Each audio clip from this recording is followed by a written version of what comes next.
Oh no, you're nuking me with magic. Oh well, I have Flame Guard. Oh no, they're trying physical damage now. Guess what? I have Frost Shield. It does make the hero nigh invulnerable, and you know what? So far, all EOM have put on the board is physical damage, apart from the odd Starstorm here and there. And I like the theme as well. In the old ages, they did deal with witches Mm. by burning, right? So it's good against magic. And if you want to hide behind a thick layer of ice, it would protect you from any physical harm. So it actually does make sense. Ice Rogue was definitely thinking about that one when he was implementing these heroes. But eHome, what is going to be the response? Is there going to be something that purges things? Because that would be quite nice against everything that Polaris have. That would be huge. You could think about, I don't know, Enchantress would be a bit of a I was thinking That's Shadow Demon, but that's not a purger. no, no. I like, and she's my favorite just because she's so easy, right? But she wouldn't make a great combo with the Mirana, and your solution very much would. Though, of course, the real utility from the Shadow Demon, you do need to build him up, itemize him a little bit, and I'm guessing that they want this Mirana to bear the item burden. But then still, the offensive purges in the game, it is those two, and after that you get to like Nullifier. Um, Maybe tier 4 neutrals. It's, Yeah, I guess you get a bunch of them for free. or maybe if you're Troll lucky. Warlord axe? Question mark? I'm pretty sure that now it's not gonna be happening. They're not really looking towards that as a solution. Faceless Void will get banned out considering really the amount of mobility that Polaris have. I think you do need a lot of lockdown. That is where the Crystal Maiden does come into play. Against Yes. every Spirit hero, Crystal Maiden has always been a treat to play. On my side, I haven't really played a lot of Spirits into a Crystal Maiden since I do play a lot of support, but Mhm. I think in that regard it is actually a decent solution. Absolutely. Like, these spirit heroes always want to go towards her because she's the easy kill, but you give her one window, she roots you down, and there is nothing you can do for the next coming seconds while all of the damage rains down upon you. So, like, I understand the pick here. It's just that it feels like getting an offensive purge. Can Sidekick be purged? Yes.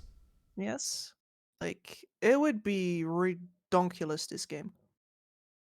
Well, it is what it is. It's probably not looking like they're gonna be having any purges on their side, at least not at the start of the game.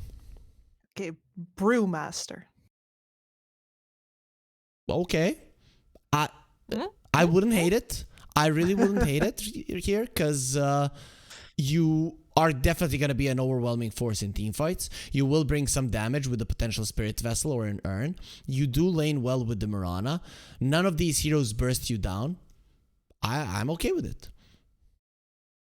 Yeah, I'm actually like I said it sort of as a joke because I was thinking there was another offensive purge, like there was another one. It was AOE. What was it? That's the one.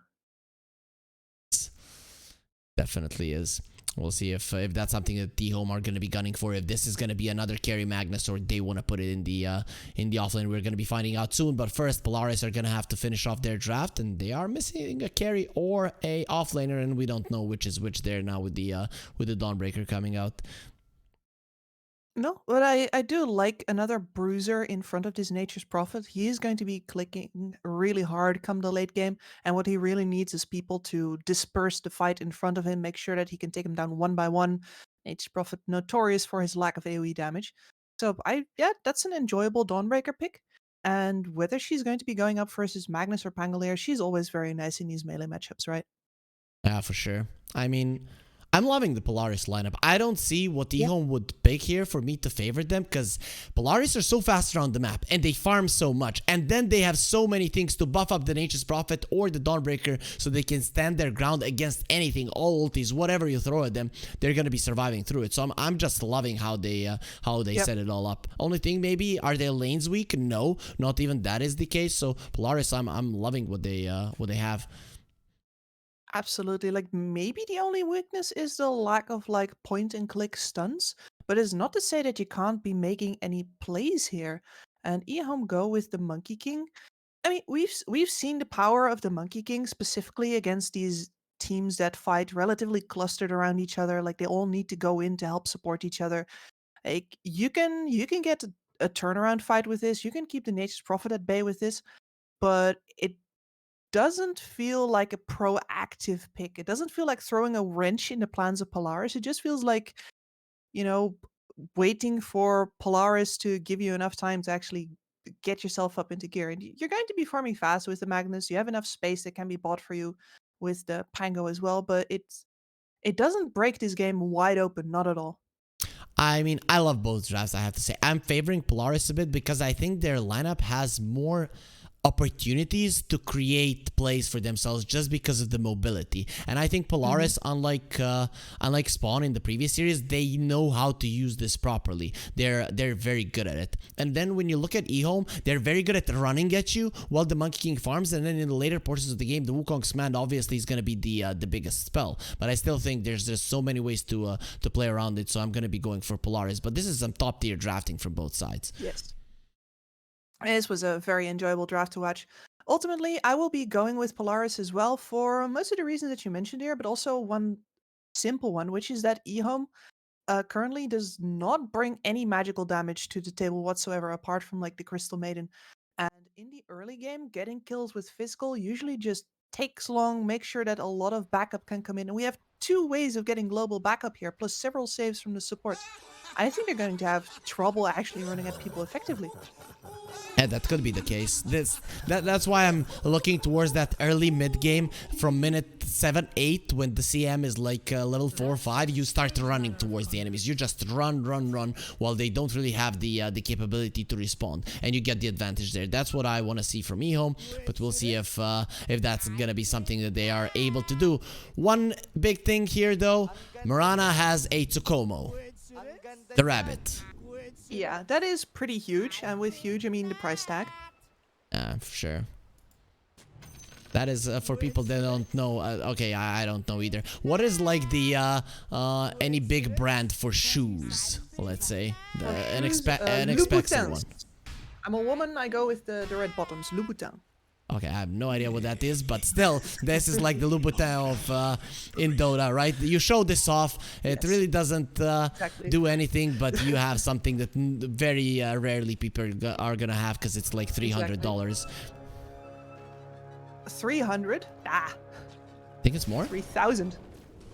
I think you're overpricing there, but either way, it's a lot. And eHome, they're gonna get 2 runes here. It is, yeah, it's only gonna be 2 runes for eHome. I thought maybe with those bounty runes they'll be able to pay for a lot of Tsukomos and possibly some of the shoes as well, but not gonna be happening. Lanes, let's focus on those.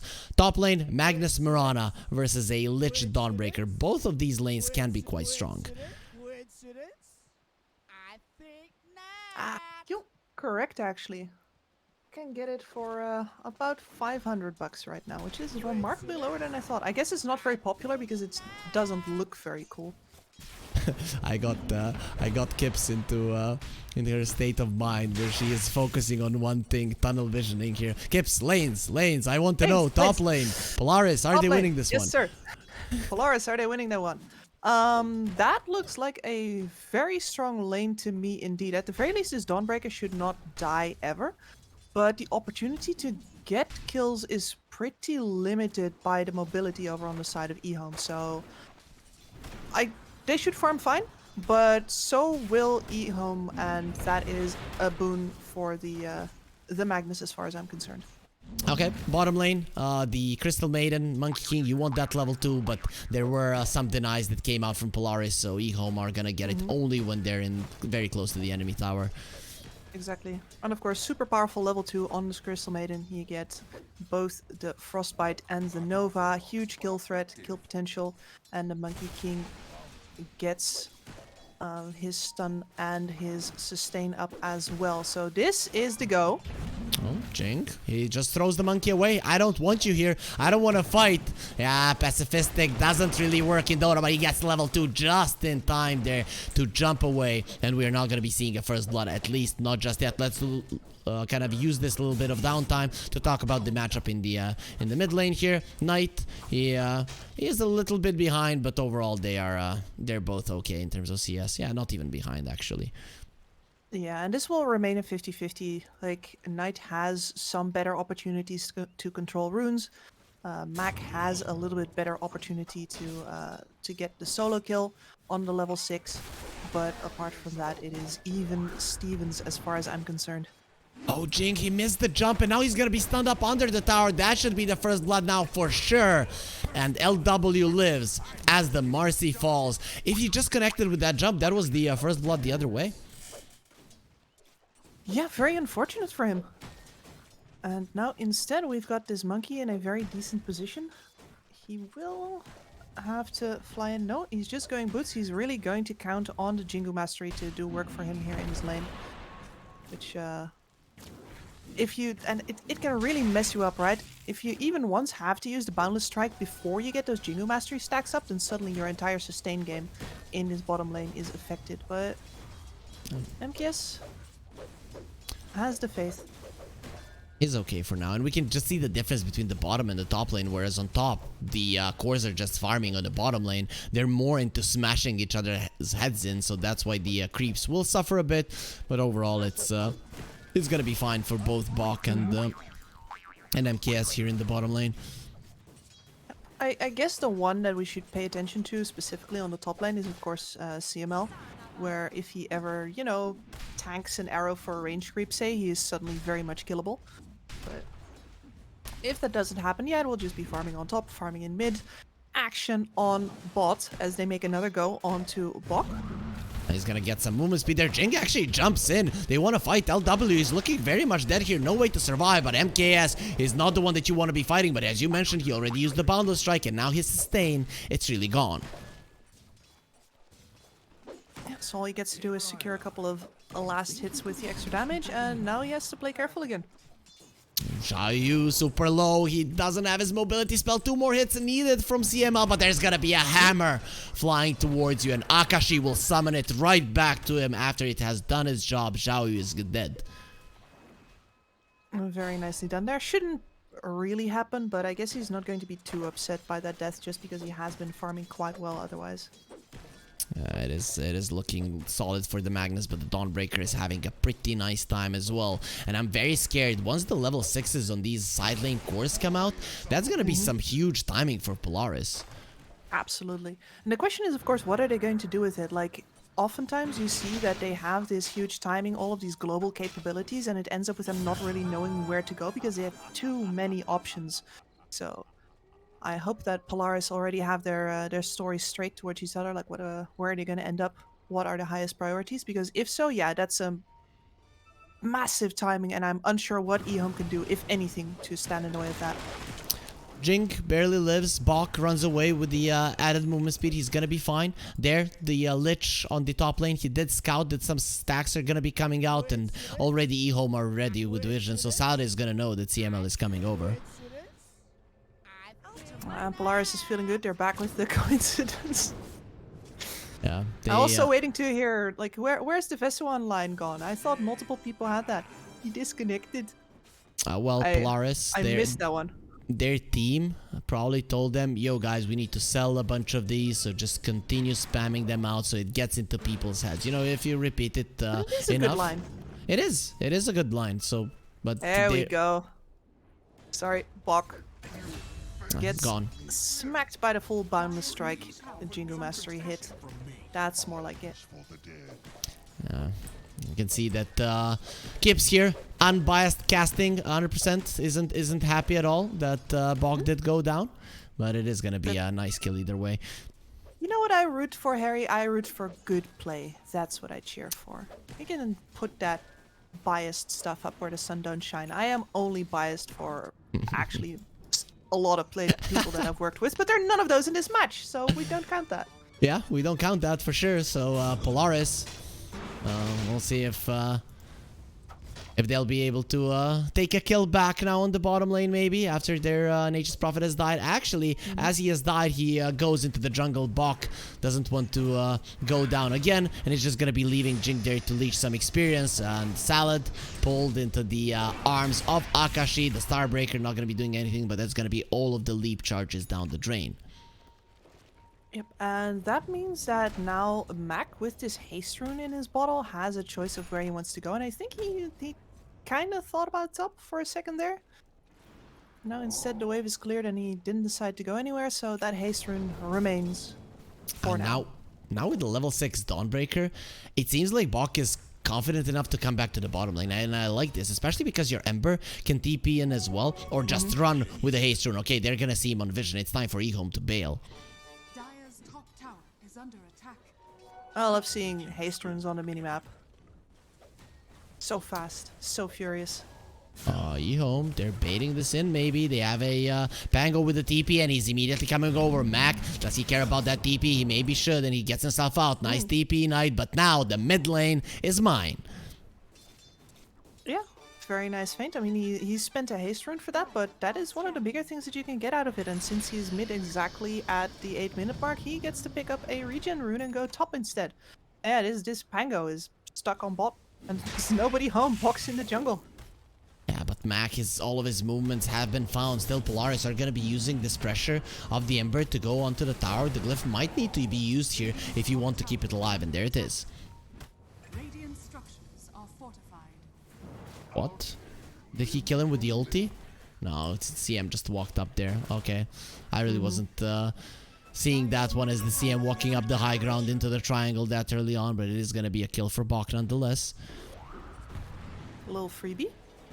And yeah, Mac has not had to spend any of his remnants, did get 2 runes, has that regen going still, and is very happy with the way his farm is going currently, whereas the Pango has just been rotating after him and getting nothing. Yeah, and we can see that there's a 1,000 gold difference between the two mid laners, considering that neither of them have a kill. That's a big difference, and Knight, you might give away a kill and have a death. Here on now, he's baiting you, Mac. You made a mistake, like he pushes him away from the arrow. Oh, Solar Guardian, a little bit too late now. It's gonna be Akashi who is stranded. Where's my Ember Spirit? Why did he leave? I came to save you, coward. And okay, I'm coming back in. Sorry for betraying you, but you're running into a potential outbreak. But what a sinister gaze. Still, MKS is gonna be coming over there, and the only casualty of war will be CML. Akashi, though, tries to get away, and is gonna be having a lot of movement speed there. Arrow, once again, off the mark. Lack of hard disables there, definitely biting eHome in the butt a little bit, and the CLW is like, hey, hello. Hello, only disable. Look at him, he's walking like he is disabled because it's 280 movement speed, and Akashi will just take him down. You know, takes him out of his own misery. Yeah. That is the slowest wolf I've ever seen. Yeah, and you know what the deal is with the lone wolves? People are always like, oh, they're dangerous, but more often they are outcast. Like, you're so crippled that your pack didn't want to take care of you anymore. Oh, That's what's going on there. Mac, mid lane, he's gonna be fine. Salad farms in the mid lane, but he's gonna understand soon that this Mac, he packs a punch, and Knight, he wasn't crying because of the damage for no reason. He really is getting close to death with every slide of his chains. And MKS will get a kill on the bottom lane, but Salad almost dies in the mid lane. We'll be fine for now. This relentless pressure from what is just an overleveled and overfarmed Ember Spirit really helping Polaris into getting those other 2 cores. Very safe farm, because there's constantly support sitting around mid. Like, is this Ember gonna do anything? Are we going to have to stop him? Is it like, do we need to have the CMs babysit whoever is here just because she has the Frostbite and she's the only one who can do anything against him? Well, Possibly. the answer is going to be yes, because eHome are coming over. Hopefully, they do communicate well this time around, so they don't push away the Ember from the arrow. But it is actually going to be Polaris that are going for a smoke towards the bottom lane. MKS has been a big problem here. He's going to have an early Battle Fury if he doesn't die. And Mac once again with his perfect feel for it. He got oh! Really? Why didn't he go forward? Now it's gonna be a little bit too late. No, it's not gonna be late. MKS, even with his ulti. Mac is a genius. That was so beautiful, Kips. That was like one phenomenal. of the one of the nicest The plays. Quelling Blade click off. Like, he doesn't even know if he's there. He's just testing. I don't care if he dies here. That was beautiful. Oscars, please give your speech. CML though is in a lot of trouble, but they want the bigger kills, and you might be regretting that one. They still have the RP. Xiaoyu would like to use it onto multiple heroes, but we might regret that one because he's dropping low. Now he's gonna be using it too, but Akashi comes over. I'm gonna be the one doing damage in that RP. Actually, Jing dropping low with the swashbuckler. It's gonna be a triple for Knight, and Akashi with the only one being left. He has to run away. Bit of a horror scenario there, though, between all of the ultimates of eHome. Yep, Polaris can't really fight that. They were not geared up towards team fighting. They were geared up towards pick off, towards playing the map smarter, towards getting these stragglers dead. And when all of eHome is there, they have no other choice but to bail. Of course, they lose their Ember Spirit at the start of that, which is unfortunate, but you know what? He won an Oscar. You'll forgive him. I really Radiant's like that the Dawnbreaker is going for this death. So it feels like Polaris are in need of that constant damage output. And when you just burst down a hero, you might not be needing to use all of your spells there at the start. So it's some big farming and damage items are coming out from Polaris, the Maelstroms and the Deso. It feels so good with so much extra right-click damage on your team, right? You've got the full Sleight of Fist coming out from Mac as well. Anybody who you hit, especially because Dawnbreaker is also a multi-hit hero, is going to take a punch and a half from Mac. Crystal Maiden goes for the ulti and the arrow onto Arrows Mac. again! And there's gonna be a Starstorm. He's dead. This is a disaster. Polaris, you just don't have the damage to deal with these other heroes. And the Monkey King is there, Jig. This is how you jump on top of people. And they finish him off as well. eHome, they crush Polaris once again.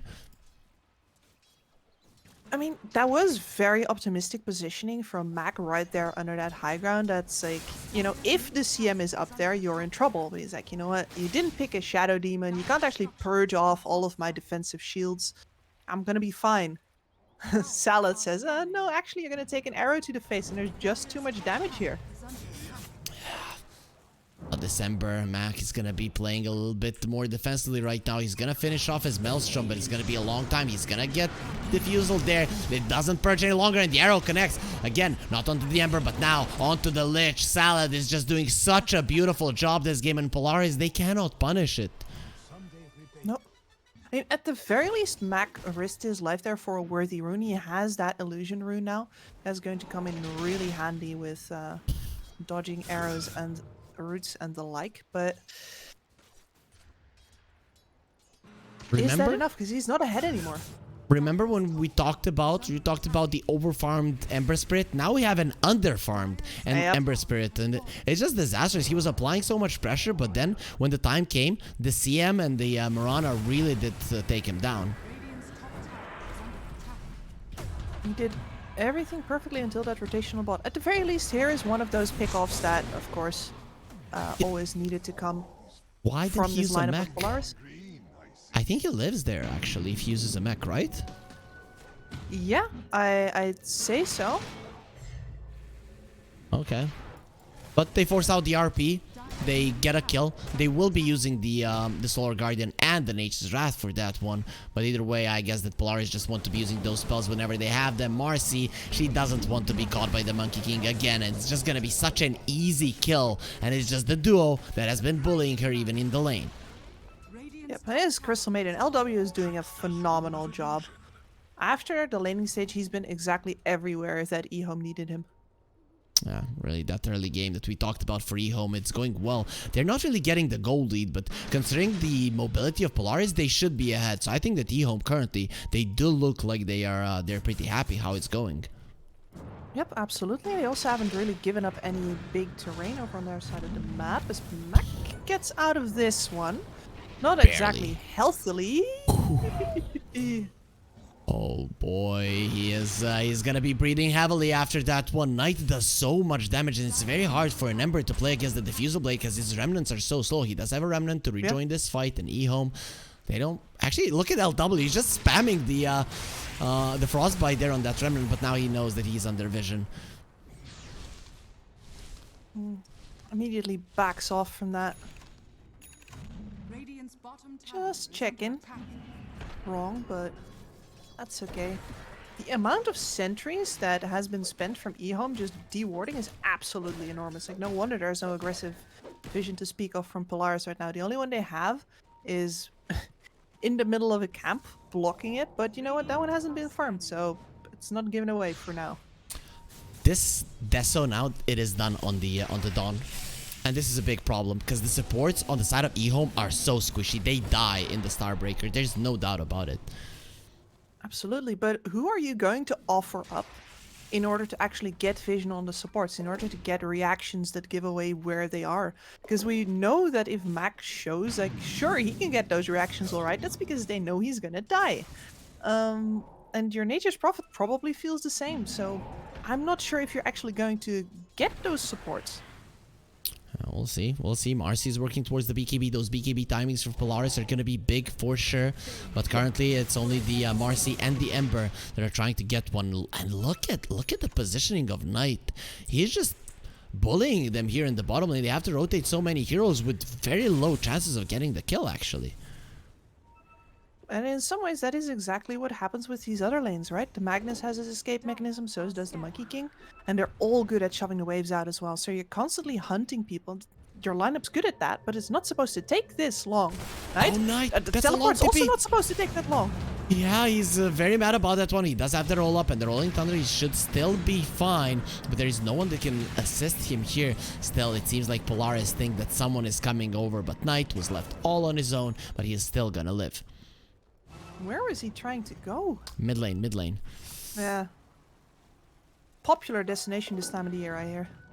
Yeah, definitely. 18 minutes in, considering that both of the towers are alive, you would want to take those down from both sides, but neither Polaris or eHome have been successful on that front just yet.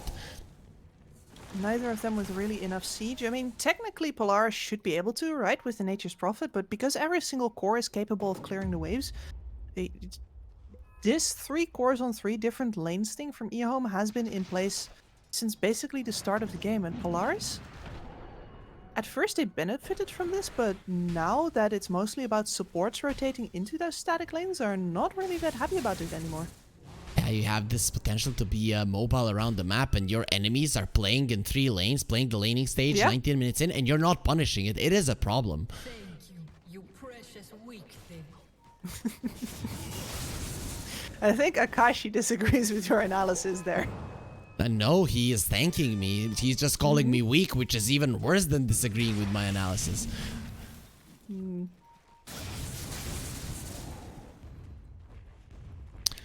So, what now, Kips? What breaks the stalemate? What are the teams waiting for? Are the BKBs gonna be the breaking point for both teams? Do we really see just a farming game now for the next 3-4 minutes until those BKBs are done? Yeah, I mean, unless eHome messes up significantly, like, because that possibility is there, right? If they show too many TPs to some side of the map, if they let themselves get, if they overchase on, let's say, an Ember Spirit kill or something like that, then yeah, it might actually lead to kills on the other side of the map between the Dawnbreaker and the Nature's Prophet. But if they don't do that, if they just sit here, I don't see a good way for Polaris to force anything necessarily. They don't have the team fight. They don't want to go into all these TPs that are up. It is Marcy. Scouts, but gets punished immediately. Like, and this is not a kill. This is a get out of dodge. Oh, but tonight is gonna be trying to finish off the Marcy. Swashbuckle at the ready. He wants to use it for a kill. Actually, he decides against it. He understands the Blink Dagger from Akashi could easily put him in the ground, so he'll get himself away. Sure, that's him out of a lane for a little bit there, but between the Blink Dagger and the Diffusal Blade, he's not worth hunting, and he can still, yep, show up on his mid lane, blink out again. And that tower is getting close to cracking.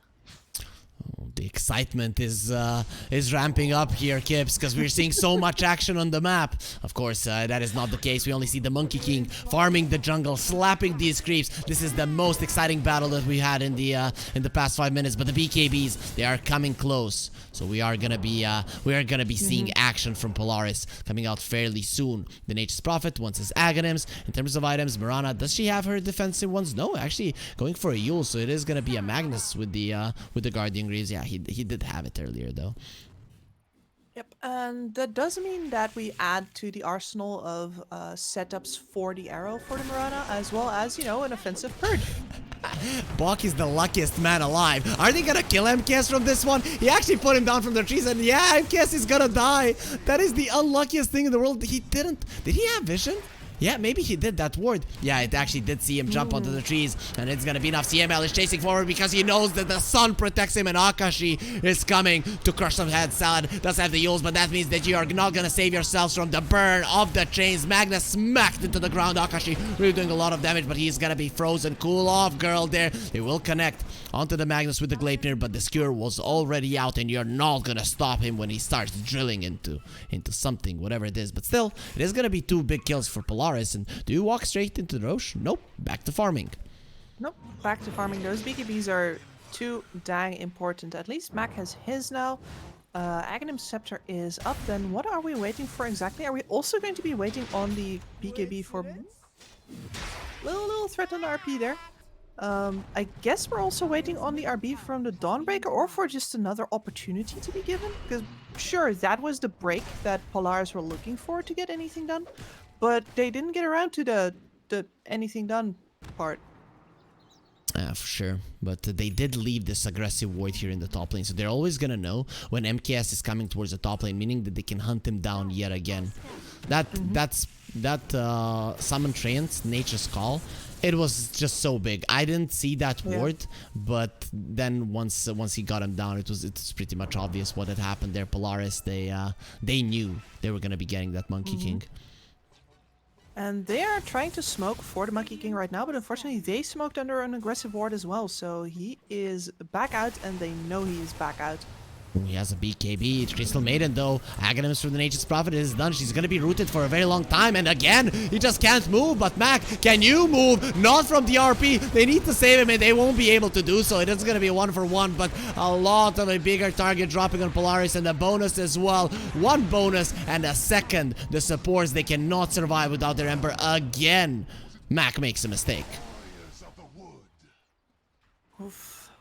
Very, very unfortunate. I mean, he sort of has to, somebody has to go in, especially to allow that Nature's Prophet to teleport on the backlines, and he knows that this time at least the Crystal Maiden is occupied, but yeah, he keeps on getting caught in awkward situations. This time he had a BKB, didn't press it, and Radiant's middle tower.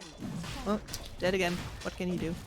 Yeah, I kind of thought he was just gonna pop the BKB and run straight into the CM. Just kill her, open up the fight for your team, and then you go forward from there. But the second he got Boundless Struck and the RP, it was pretty much certain that his life was over.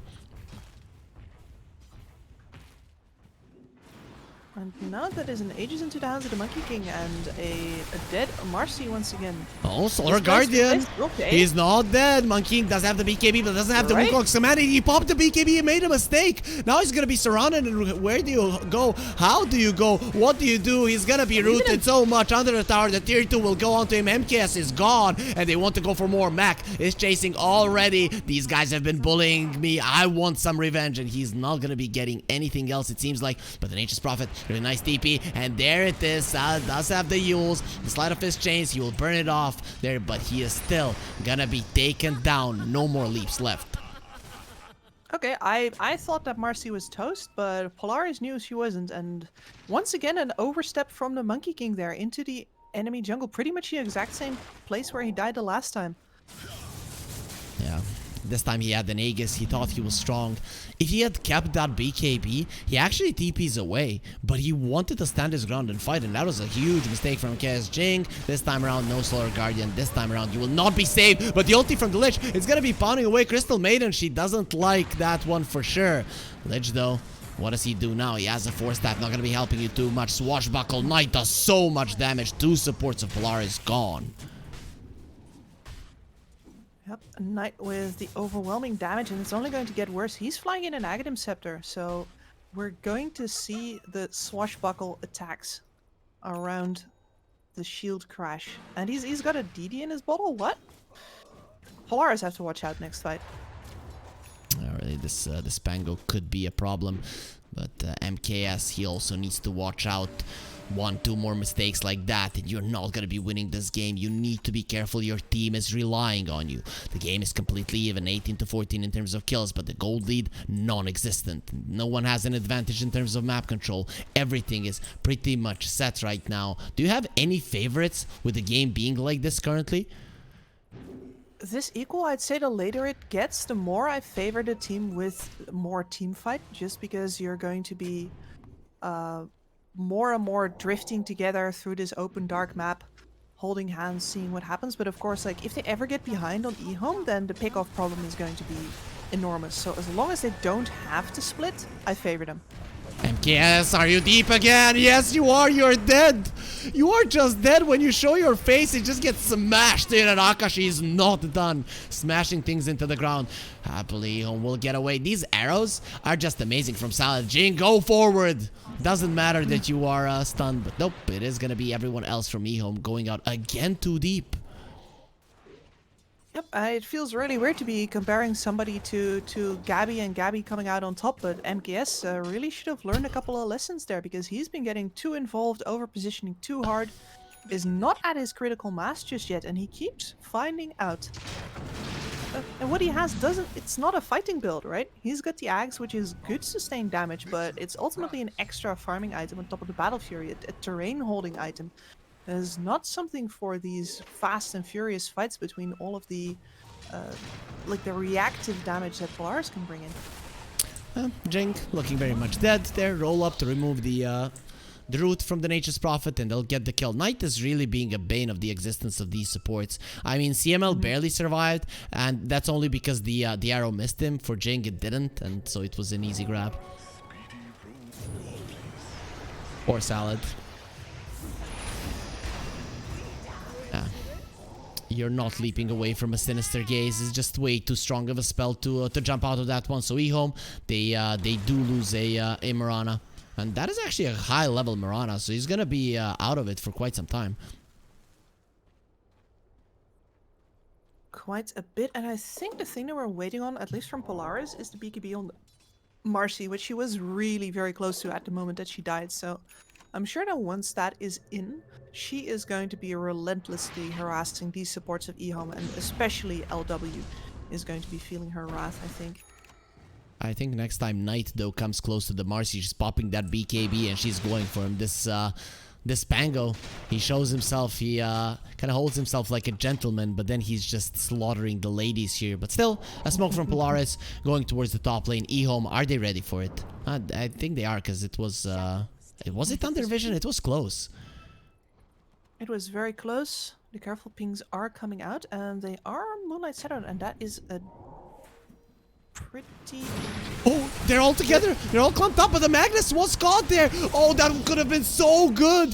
He had them. He had the 3-4 man RP, but he is the one that is caught. And now you've lost 2 of your cores. LW, he's just gonna be a bonus. Gets a 4-step there to the side. Now he's a little bit of a faster wolf, and this one will be escaping. Okay, no bonuses there, but Polaris, what a fight for them.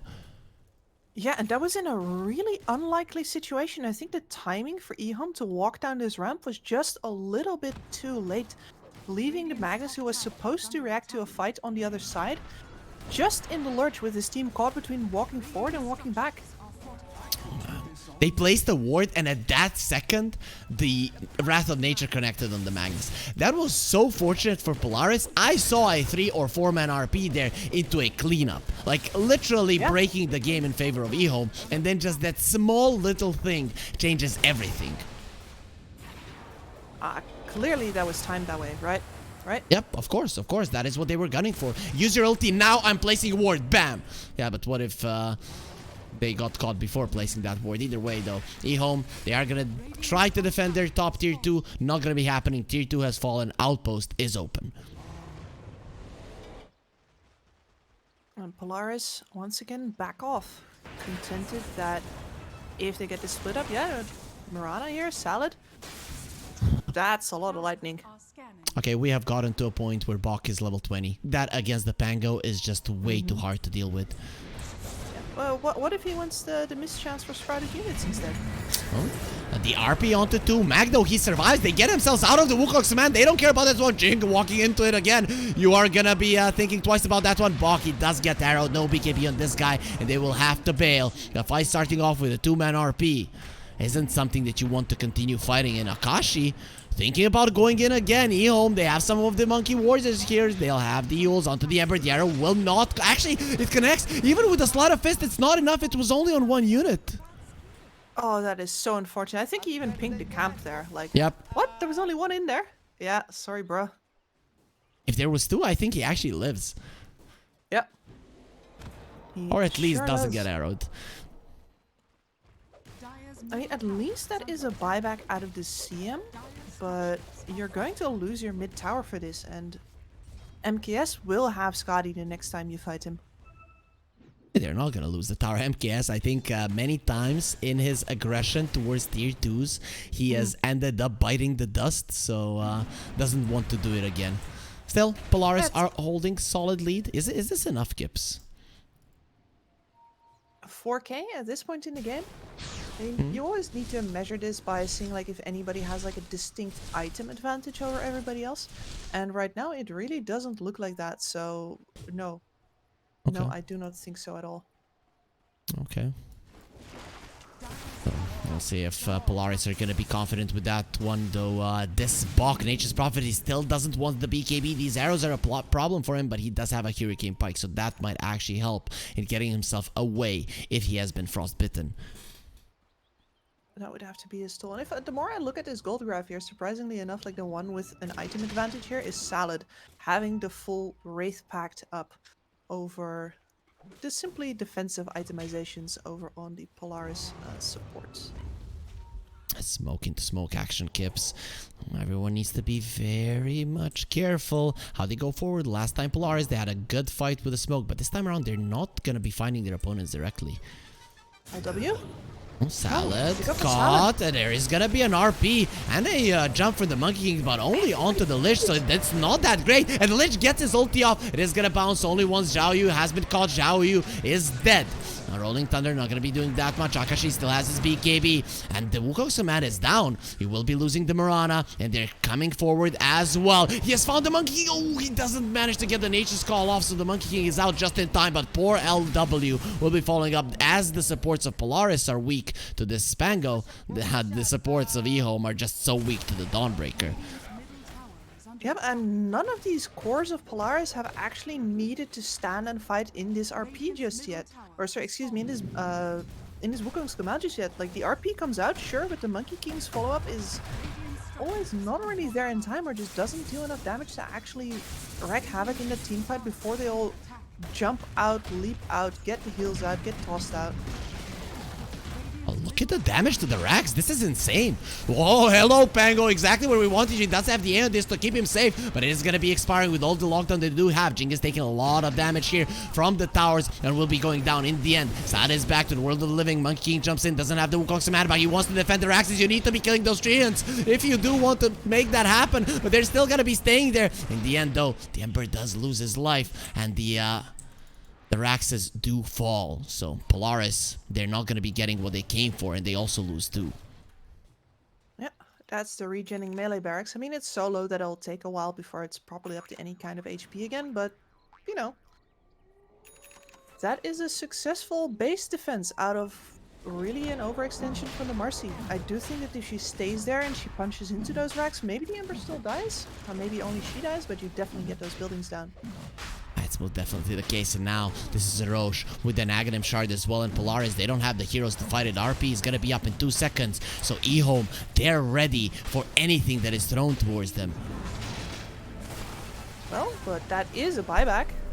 Yep, and root into the pit there. Monkey King still standing his ground. He has his monkey warriors that are surrounding him. Still the Wukong's command ready.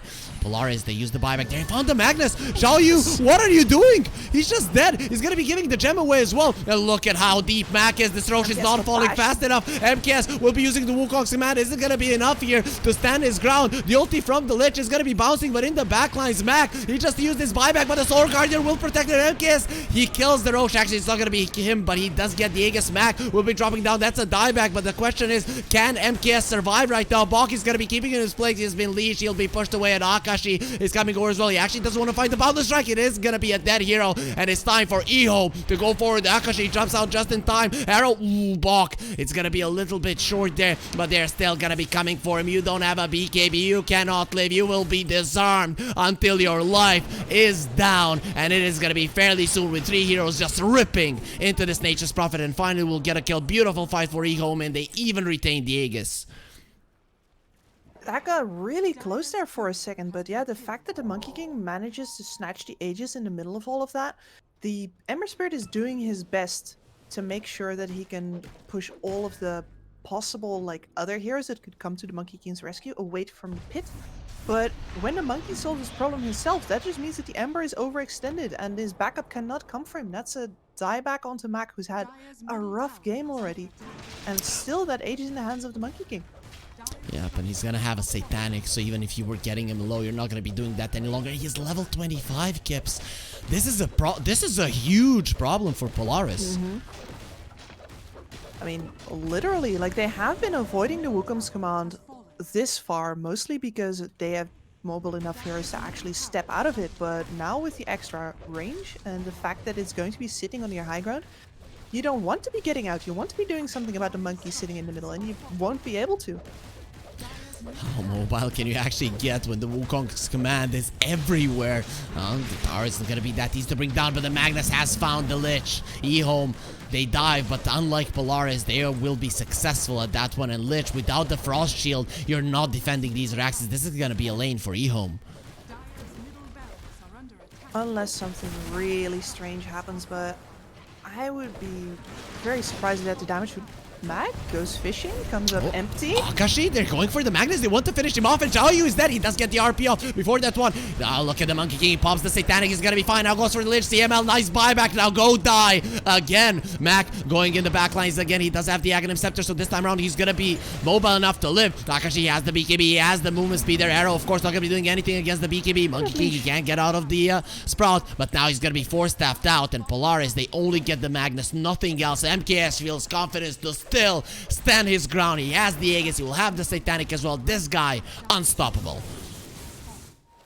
Good attempt there by Polaris, and at the very least they don't lose their Ember Spirit again, but you can see he's holding a Remnant in reserve. He's too nervous to die right now. His team can absolutely not afford to lose him on the steps of their base, and that means that he has to back out. Maybe they can inflict more damage in that fight if he stays in, if it means that Akashi gets to do more as well, but they just have to retreat away from this Monkey King. It's looking like this monkey is too big of an issue right now for Polaris. They have this split push potential, but eHome are knocking at your doors, and with the advantage in Rax, they're gonna be more than happy with how the game is going thus far. But talk to me, Kips, how do Polaris approach this game now when they're behind? When they're behind, I mean, I don't think their game plan changes that much, to be honest, because you couldn't take team fights before, you can't take team fights now. Your only problem is that you're going to have to start actually cutting the wave behind eHome, because they have no reason whatsoever to not be 5 right now. So the team fight will come to you, and you're not going to be able to split push your way out of it. I'm sorry, they push faster than you, so kill their waves or die. Yeah, but they're in your base. They're right in I know. your base. eHome, they see everything. They also placed a ward there, so they're gonna be seeing deep into the base, and Polaris can do nothing about it with the Frost Shield. They are gonna be defending this a little bit longer, but they have to come back. You have to come back and fight. Oh, RP onto the ground again. That's not good. Satanic being used, but he has nothing to attack. He would like... Okay, Boundless Strike will be keeping him alive. Doesn't want to lose the Aegis just yet. Ember going in. He wants MKS dead, but he's gonna be caught. Does have the BKB. Will be fine. Arrow flying through. It's not gonna be connecting anyone, but in the back lines, Knight has already inflicted some damage. They're both in the Sprout. Why did you trap us? I don't want to be here, Mac. He gets himself out of the trees while burning them down. And Magnus, he has caught an Nature's Prophet. Come into the hands of the Monkey King. You were so strong when you kept your distance. Now looking him in the eyes, he's a lot scarier. And MKS, yeah, I was about to say, 5 seconds till the Aegis times out. He's not going to risk getting displaced into the base at that exact same point. Instead, the displacement is onto Akashi. It's a disaster here, eHome. They're not even using the Wukong's command. That is their big spell. And Polaris, they're gonna be put together here next to each other. You're gonna be dying together. Be happy about it. We will see your Remnant walk, but you will not walk as it is, because we will break your legs. We will break your base. We will break you. In game number 1 here, eHome will take the victory. And I don't want to say convincingly necessarily, because it did look like Polaris had all of the playmaking options in this game, but I also felt like Polaris sort of let that window slip by them. I didn't feel like they felt confident to force anything. The one that needed to force the reactions would have been the Dawnbreaker, but she's also a big part of your damage potential. So where does that leave you with your opportunity to find fights? You need eHome to make a mistake. And sure, you got one or two from that Monkey King, which is very nice. You can thank your lucky stars for that if you're Polaris. But that never really, waiting on your enemy's mistakes is never really good enough to put you in a commanding position unless you were already like outdrafting them really hard on other fronts, right? And this just wasn't that game.